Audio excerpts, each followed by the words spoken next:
as I'm filming this, it is 20 or 40 degrees colder than it was yesterday, which is really annoying. But I didn't hear on the news that it's gonna get to up to the 60s, back up to the 60s. So by the time you guys watch this, it might be still in the 60s. I don't know. Hopefully, because because then it proves that the groundhog was lying. If it is in the 60s or 70s by the end of February, hopefully the groundhog will be lying and that it will be a lot warmer than it is. I mean, I don't entirely I can tolerate the cold because I come from up north. Not up north as in Maine or New York or Chicago. I would never live in those places. Or at least not in the winter time anyway. But, it is Top 5 Wednesday time.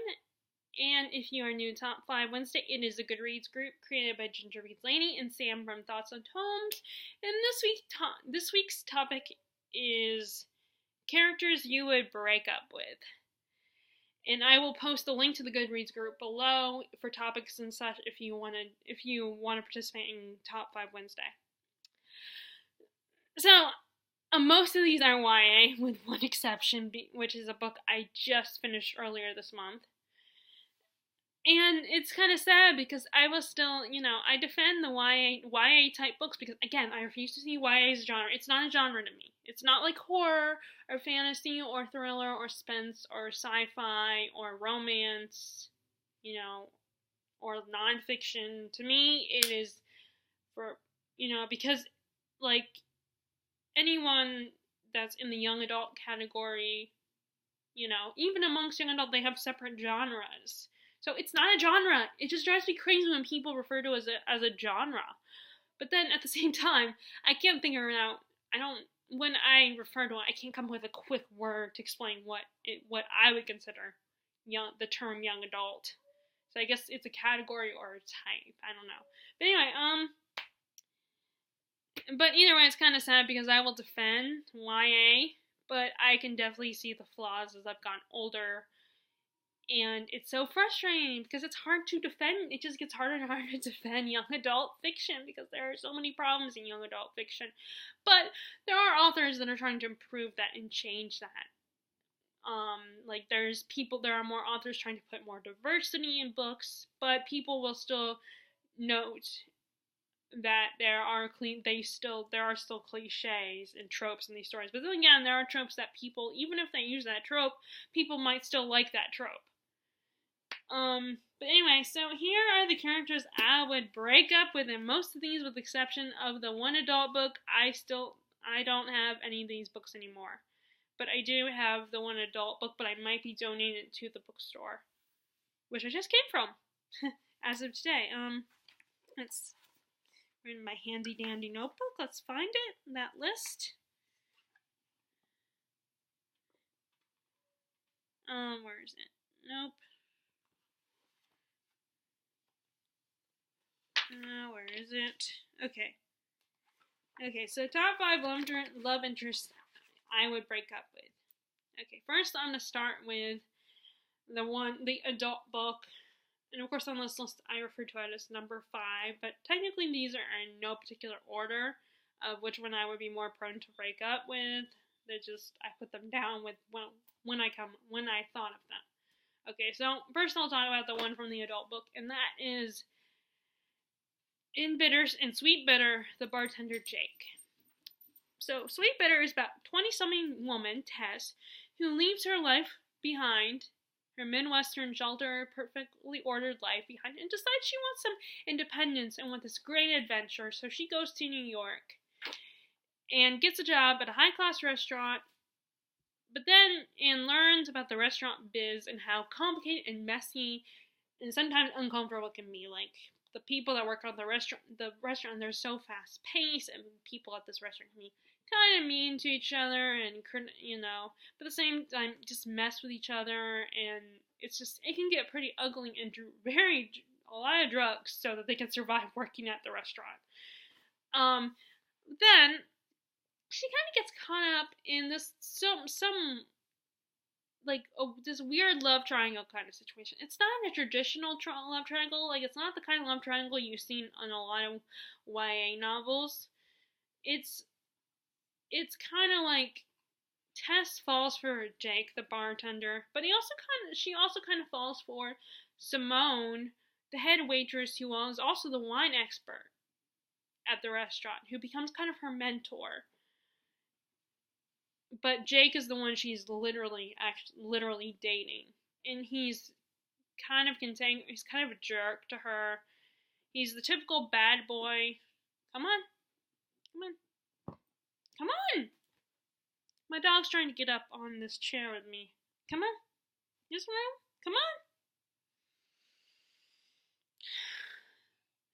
And he's kind of a douchebag to her, and very blunt towards her. And, I admire her for being able to put up with it. But see, there you go. You can see his back and stuff. That little brown little thing that's been rolling in the dirt as usual. He's just such a douchebag. And I know, of course, she's younger than me. Younger than me, and she's more experienced, has more life experience in her life now by the end of this book than I have sent in the past 29 years of my life. And I always get, but anyway, I do not know why the problem is, he's typical bad boy. Girls always fall for the bad boys, and he's seductive and very attractive and stuff, but then he's completely devoted to this woman, Simone. And she is such a selfish bitch. They have such a weird relationship. Like, they're not together, but I think in the book it's implied that they have had sex. And they have a very devoted relationship with each other. They grew up together, so they've known each other their whole lives. And it's just, to be caught in the middle of that is like, why would you put yourself in that kind of situation? Of course, she's very naive and impressionable, and she's desperate for adventure. And I think, by the end of the book, she kind of realizes that, that I should not have gotten mixed up with these people. But if your friends are warning you to stay away from this guy, even if you're not that close with them, still kind of consider it. Keep it in the back of your mind. They know him better than you do. But she's so... I don't know if it's because she was seduced by the bad boy, or if she was seduced but thinks that she can change him, and she can be, the girl that becomes... I think that's what it was. I think she felt like she could change him and make him a better guy, because she had these fantasies of what their life would be like together. And it's like, honey, it ain't gonna happen. You feel so bad for her, because she so naively fantasizes. Although when I was reading it, because I felt like it kind of related to Tess. I will never have her experiences. In fact, the book makes me less inclined to get a job at a restaurant than ever before. But sometimes I do worry. I was thinking in the back of my mind as I'm reading this, as I'm criticizing her in my mind, would I make the same stupid mistakes that she did? Would I fall for that kind of guy? Of course, I don't know. I'll never know. Hopefully, I'll never be put in that position. But, you never know. Because one day I will have independence and be on my own. But hopefully, I won't make that mistake. Especially now as I'm getting older. But, oh my god, I don't know how she stayed with him so long. I guess maybe the sex was really great. It must have been great sex. And he could be charming when he wanted, but he treated her horribly, though. He was an asshole towards her. And she still put up with him. And like I said, and also with his relationship with Simone, it's like, why? Why are you putting yourself in that position? But yes, I would definitely break up with him. I wouldn't, I couldn't do it. I couldn't be with someone like him. I don't care how hot he is, or how charming he could be. Okay, so next is all the YA ones. Okay, so let's start with the classic, the one that kind of started it all after Harry Potter, and that is Twilight, the Twilight series, and I'm talking about, and a lot of these are basically both guys, because a lot of these books, unfortunately, are love triangles, and even though I'm more tolerant of love triangles than most people, operative word being tolerant, and plus, I understand why people get so annoyed by them, especially with the way they're written in YA. Like, I do agree with the people that have said, that I've watched booktubers who have said that they don't mind love triangles as long as they're done right, but mostly they're done bad, or just done really, like, people get so frustrated with them. And I'm saying both Jacob and Edward, because I feel like most of these, Bella was dating both of them, or at least, well, like, actually, the first two. Although I guess this would be number 4, since I said Jake was number 5.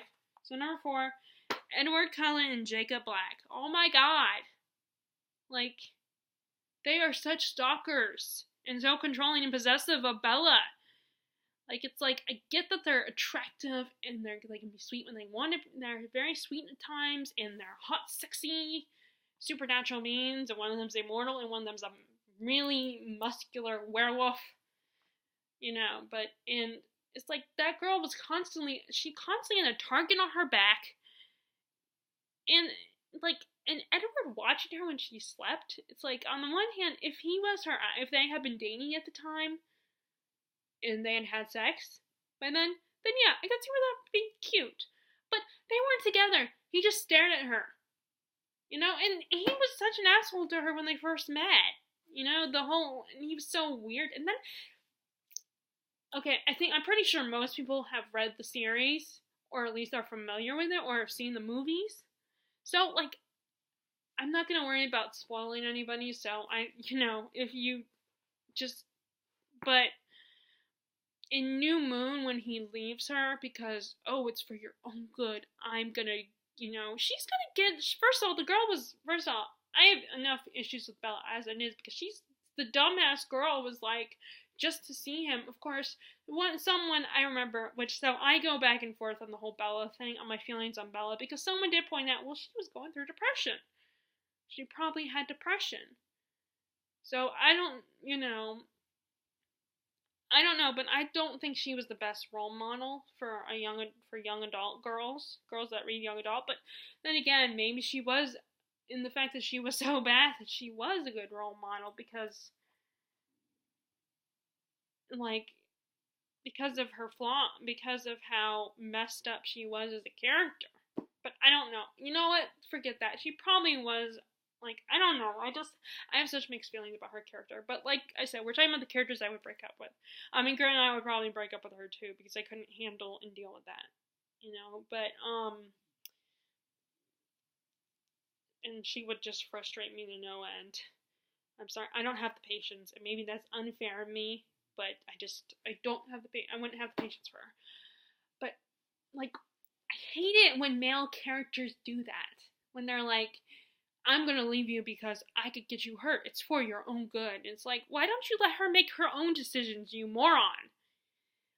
It's like, his push away just made things worse, because she was once again had a target on her back, because it's not like James's his girlfriend, whose name I don't remember, that's not like she forgot about James's death or anything. She didn't so it made the fact that she wasn't protected by Edward, the only protection she had was the werewolves, who aren't immortal. Granted, they're super strong, so they did a good job of protecting her, but still, he left her. He ditched her.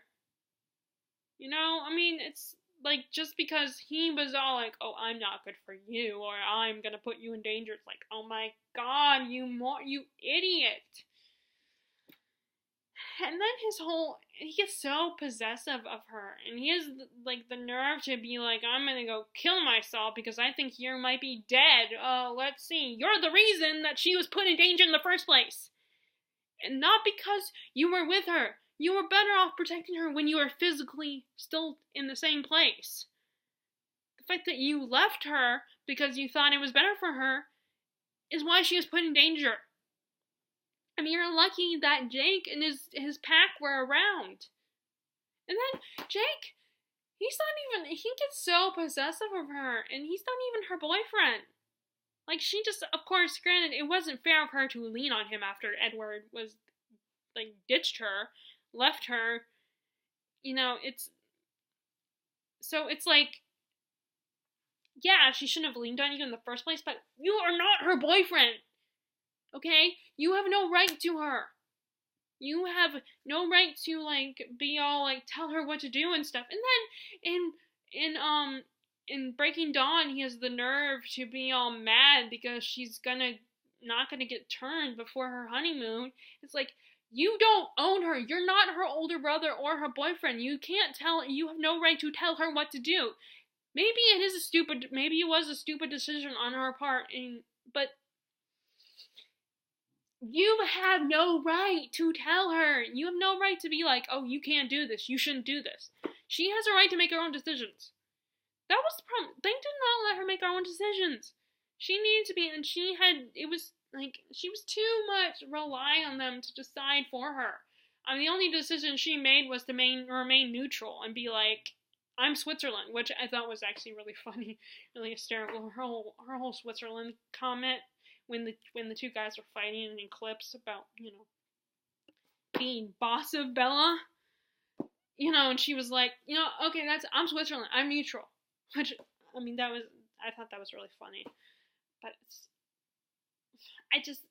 the more and more I think about this book, like, I have on the one hand, I will still defend it, and I can't stand those jokes about the whole, like, still a better love story than Twilight. Although there was one time where the book pusher had talked about, I wish I could remember her real name, but she had reviewed a book that was written before Twilight back in the 90s, and it's worse than Twilight, but it feels like a Twilight book. But it's worse than Twilight. It was written before Twilight even came out.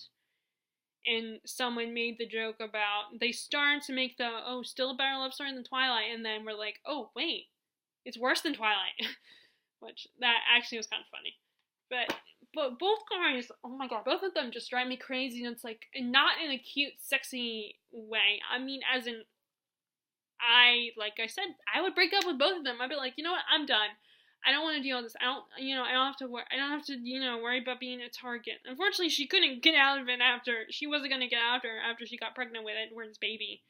Like, by eclipse, you knew she wasn't going to get out of this whole situation. But come on, she would have saved herself a lot of trouble if she had broke up with both those boys.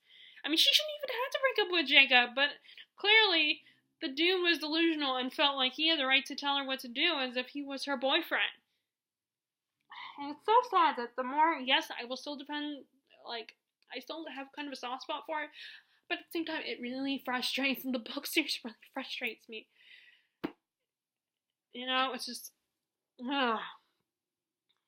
Okay, so, let me get to the next.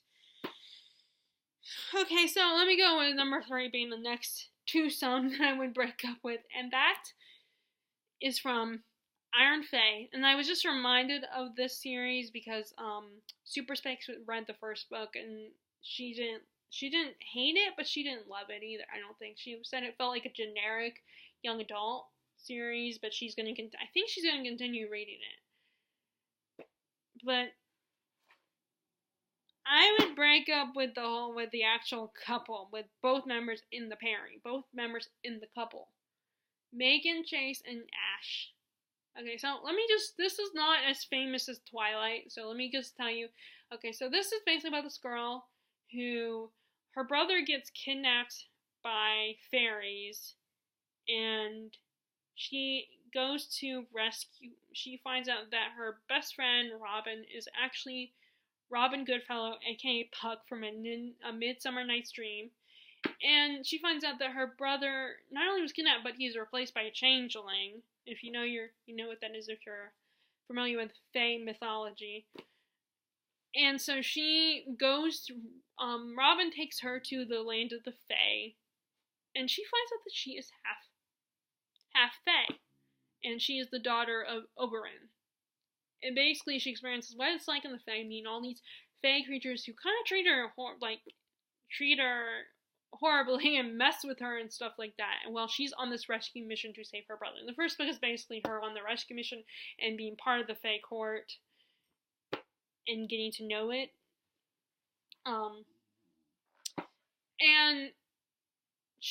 And then you find out that Robin has a bit of has feelings for her, has a crush on her, since he was just too chicken shit to say anything to her. Which I have such mixed feelings about that, because I kind of am a sucker for that trope, because I like best friends falling in love. Of course, surprise, surprise, he's probably not gonna get Megan. You know, which really annoys me when they do that. They have that trope, and then it's like, oh, but she's not gonna actually end up with the guy. That's gonna just make it come. That's one of the times when I can't tolerate love triangles. When I get frustrated with them, because it's like, what's the point of that, using that trope? Just for the sake of drama? Because she's not gonna end up with him. Most people have read a young adult with that trope. They know she's not gonna end up with him. She's gonna end up with the hot, sexy, immortal guy. So, which brings me to, there is a hot, sexy, immortal fairy prince from one of the more sinister fae, and he's like this cold-hearted guy, Ash, and there's all this political drama he's mixed up in, and he's supposed to be Megan's arch enemy, because his kingdom is enemies with her father's kingdom. But the two end up falling in love, and it's all that drama. So, Ash was just such annoying. He made me gag. He was just so annoying. He was that typical broody male that it was all like, and he did that thing that what Edward does in New Moon, which is, in the second book, because I at least got to the second book, but then after that I was like, I'm not even interested anymore.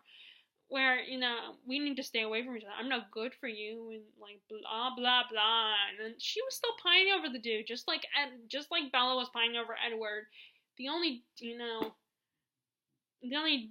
It's like, and then she does, and just like Bella, she leans on Puck, Robin, thinking, and they do have a make-out session, and he thinks that he's gonna get her, but then that granted, I didn't read book 3, but I'm pretty sure she's not gonna end up with Robin, she's gonna end up with Puck.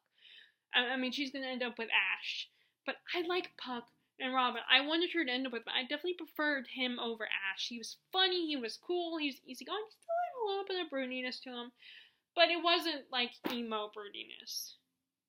And I just wanted to punch Ash in the face. He got on my nerves. It's like, ugh.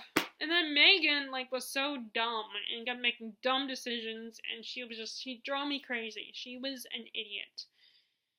And it's just, and now, to be fair, it's been a long time since I read the first 2 books. So, but I just remember, and after reading some reviews of the book series, I was reminded how annoying she was. And I do remember some things, like the scene with the dance and everything. I vaguely remember that one. So maybe it's not fair of me to put her and him on the list as characters I would break up, but I just remember them annoying the crap out of me. And I guess at that point, I was slowly transitioning away from that kind of stuff. So, I just, because I still like Twilight for the longest time. But anyway, so I would break up with this too. They just drive me crazy. Okay, so next is another one of those YA series that I just wish I had not read. It was so sickly sentimentally sweet. So sickly sweet in the story. So basically, this one is about this girl, Ever Bloom.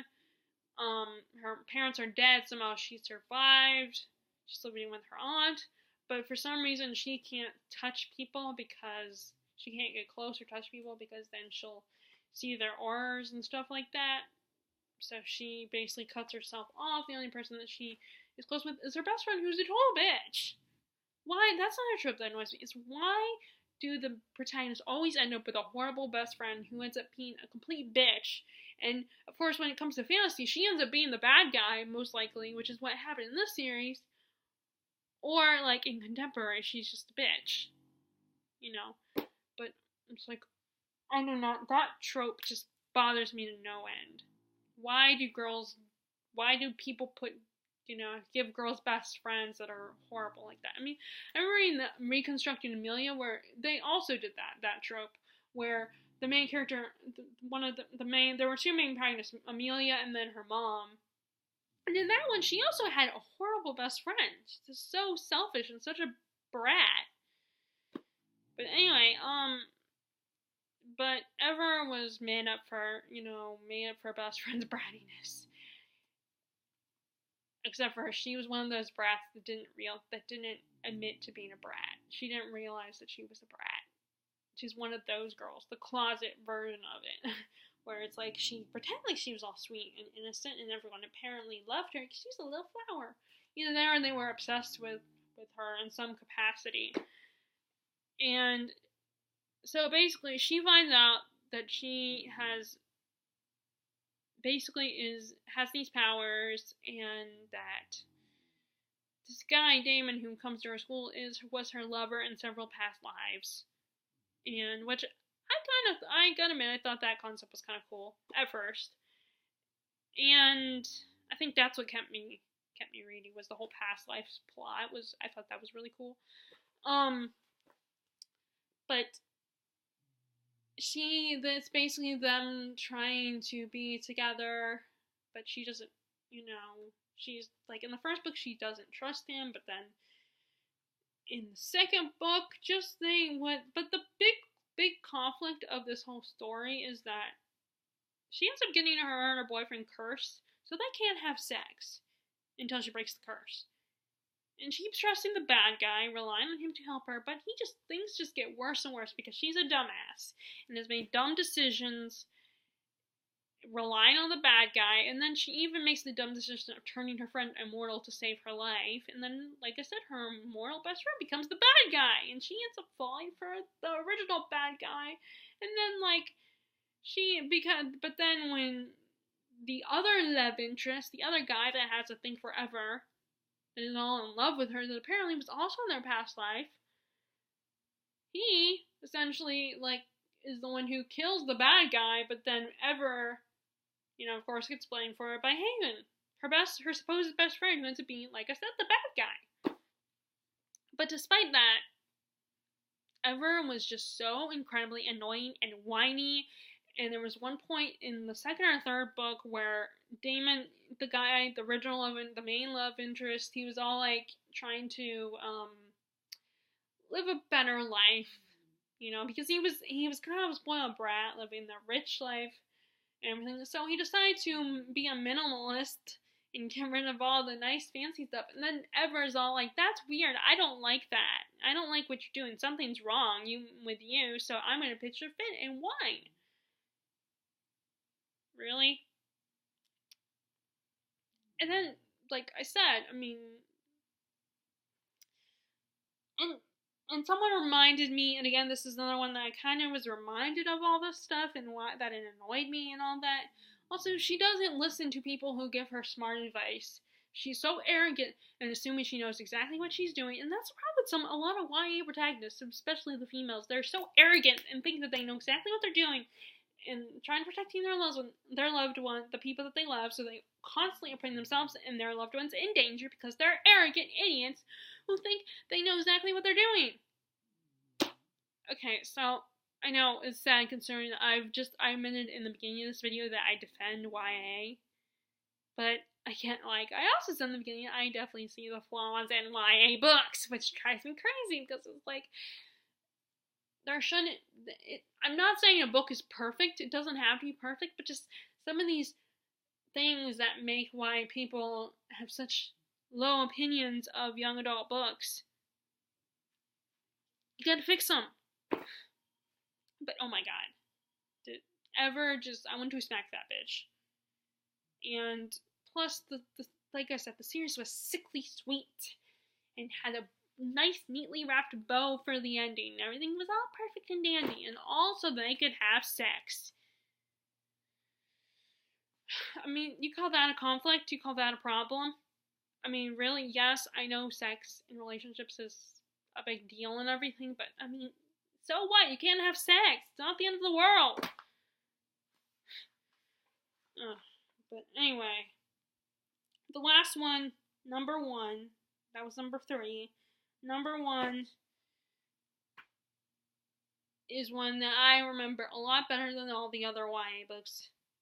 And that is Zoe Redbird from the House of Night series, which is basically a book, a never-ending series, I feel like.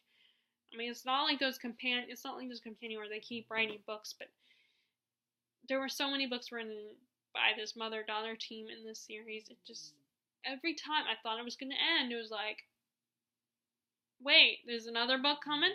Seriously? And they even wrote a bunch of, like, little in-between books about individual characters. Like, a lot of the adult vampires. Okay, so this is basically in the small town of Tulsa. There is a vampire academy, but to get in there, instead of getting bitten, you get marked. And then if you survive the change, you go to, it's like a regular school, it's like a school, it is a school, and when you go there, if you survive, then you become a full-fledged vampire. So you have academics and everything like that, and there's this whole mythology around the vampires, and all the stuff that makes them scary is not as, like, they can still go out during the day, but again, the sun will make them tired. It's basically like this would be late for a vampire. But then something happens where some of the vampires get marked in a different way, and they have the traditional elements of vampires. Like, they can't go out in the sunlight at all, or they'll get burned to a crisp. And they have a stronger thirst for human blood, and I don't think the regular ones that they drink human blood. I think they still need to drink blood, but I don't think they need to drink human blood. But anyway, and it turns out that Zoe has an affinity for the 5 elements: earth, air, fire, water, and spirit, which is energy, or ether, or whatever you want to call it. There's so many different names for it. And she makes friends, and they all each have an affinity for one of the elements. And, they have the traditional gay best friend. She's the gay best friend. She has the southern perky best friend. And then there's the twins who are completely opposite of each other, but are so close. But eventually they kind of fall apart in the series. And this girl, Zoe, I rooted for her at first, but then she just got on my damn nerves. The thing that really bugged me the most is she was a total slut. She acted like she wasn't, but she had so many boyfriends in the series, and she was that nice, sweet girl who was a little bit different, a bit of an outcast, but somehow she gets all the guys to like her. Like, there's Eric, the first one, and he was cool in the beginning. He was that popular guy that ends up liking our protagonist, falling for her, even though he's going out with Aphrodite, who's beautiful but a bitch. And she ends up actually being friends with Zoe and her group. She's like the Faith or the Cordelia of the group, of Zoe's group. And I do wonder if the Kristen and PC cast were inspired by Buffy a little bit. But, and then,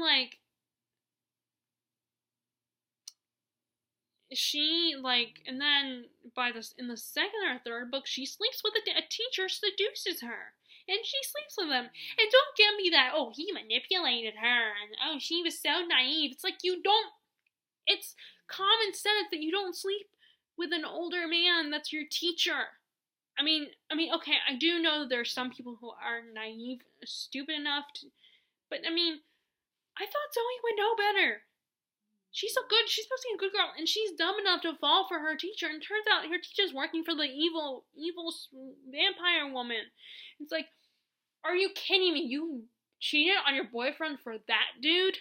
I know he's probably really attractive, but come on. I thought she was smarter than this. And don't give me that naive, manipulate crap. This girl was so, it's like, it's common sense that you don't sleep with your older teacher.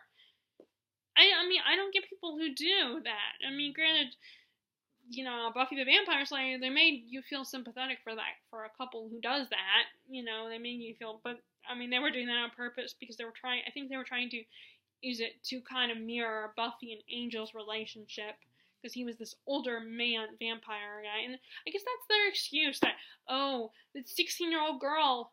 But then again, people constantly criticize couples that aren't like the guy isn't the pretty sexy mysterious vampire like, but he's older, and it's like, okay, you root for like Buffy and Angel type couples, but you can't root for this couple. And then there's the whole, and then not only that, you know, Eric becomes a douchebag because she hurt him and cheating on him, and I guess you can't entirely blame him.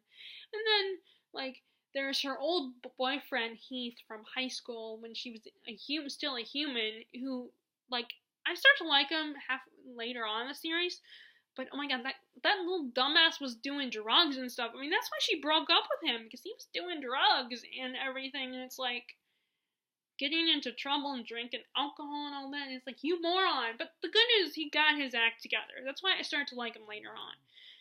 But Zoe just kept stringing him along because she was kind of caught between Eric and apparently her teacher. And it's like, I just was like, why are you putting this dumbass through this? Why don't you push him away? But then I guess he was persistent enough. And he didn't get his act together. I mean, she even got him killed. He even died for her. So that's why I kind of like him. I mean, I didn't like him in the beginning, but I started to like him later on.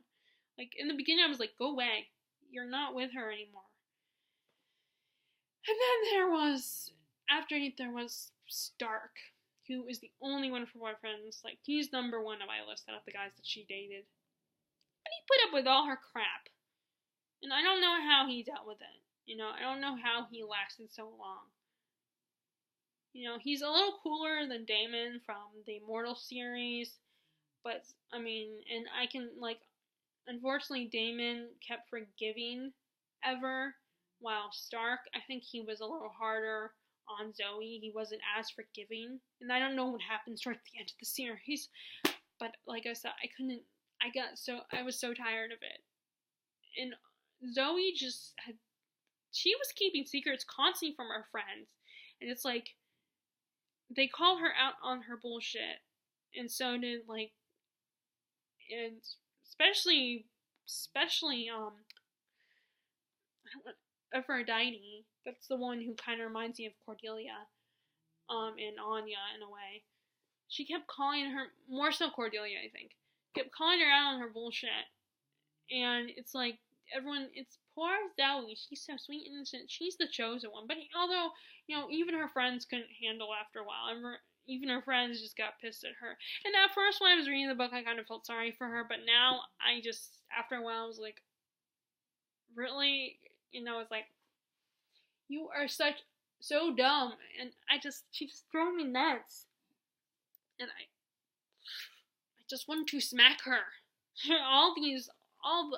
both her and Ever, I want to smack constantly. But, so anyway, those are the characters I would have broken up with if I were in the story. So, would love to hear the characters you would break up with in your story. Feel free to share in the comments below. If you like this video, be sure to give a thumbs up and click subscribe if you haven't already. As always, I hope you are enjoying your reading, and I will talk to y'all later. Bye.